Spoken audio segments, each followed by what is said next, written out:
Hi and welcome to this video log with me, Wayne, from SwimCycleRunCoach. We're going to head straight over to the computer this week to just look at an athlete who has a common problem with a lot of triathletes who have good muscle structure and are using that to try to swim. So we're going to show you a video or a series of videos that might help lots of people in triathlon because they're using their muscles probably just too much.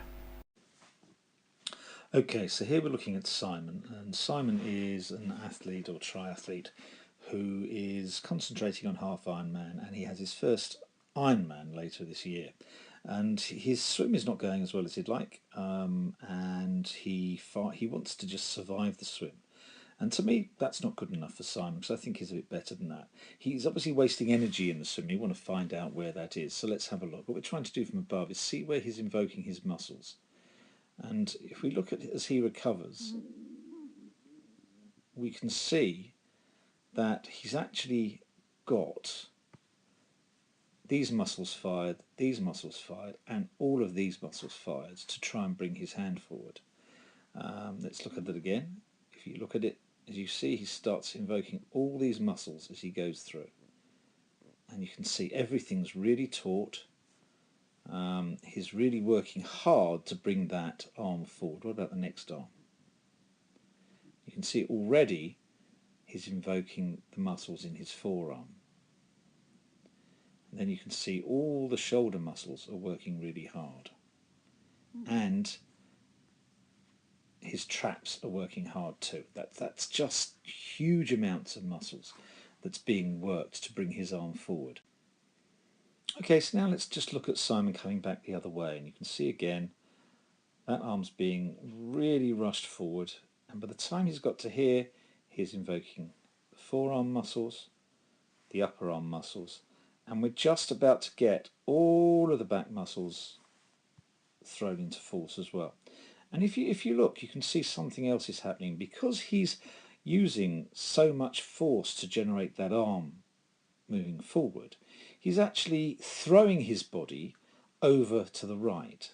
So the top of his body is going to the right. The rest of his body is in a curve.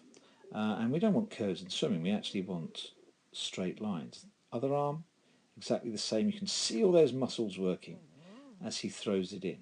As we go forward, that's exactly the same thing's happening.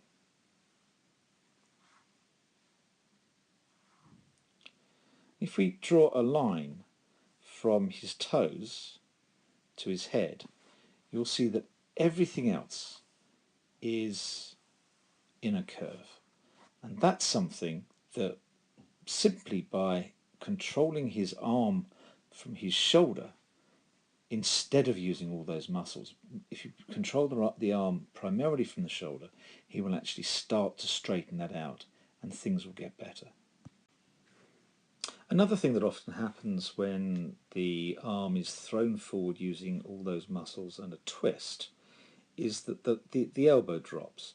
And because the elbow drops, the hand pushes down, and you can see this angle that Simon's got is not very good. We've got 136, when really what we would like is that sort of angle there, approximately 90 degrees coming down the centre line of his body. With the other arm, you can see again, dropping the elbow forces the arm down, and we've got virtually no angle there at all. 154 degrees. That's very weak. It puts a huge amount of strain on that shoulder, and again uses muscle power that we don't necessarily need to use.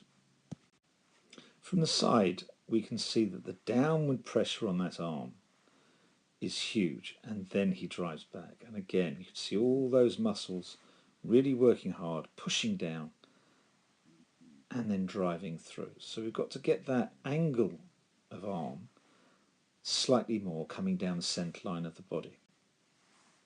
So we can see that downward pressure on the arm and that very straight pull through.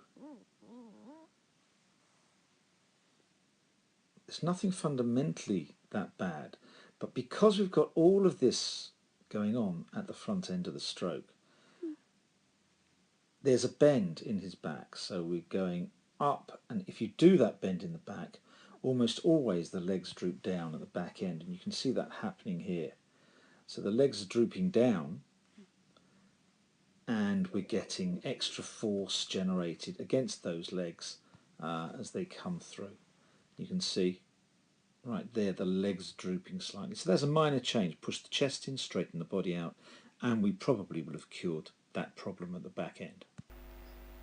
Okay, so there you have it. By firing up your muscles and actually using extra energy in a race, not only do you swim less efficiently, but you also use more energy in the swim that you need to, and you won't be able to have that energy as stores for later on in the race. So if you bring your arm forward with all your muscles, your forearms, your lats, your shoulders, every muscle there working, like as not, you're going to do a twist in the body, and that twist in the body is going to curve. That curve, as we all know, is unnecessary and unwanted in swimming, especially for triathletes, when we need that energy later in the race. Okay, hopefully you've enjoyed this week. There'll be something different next week. Keep well. Enjoy your triathlon, especially if you're racing this weekend. Keep well.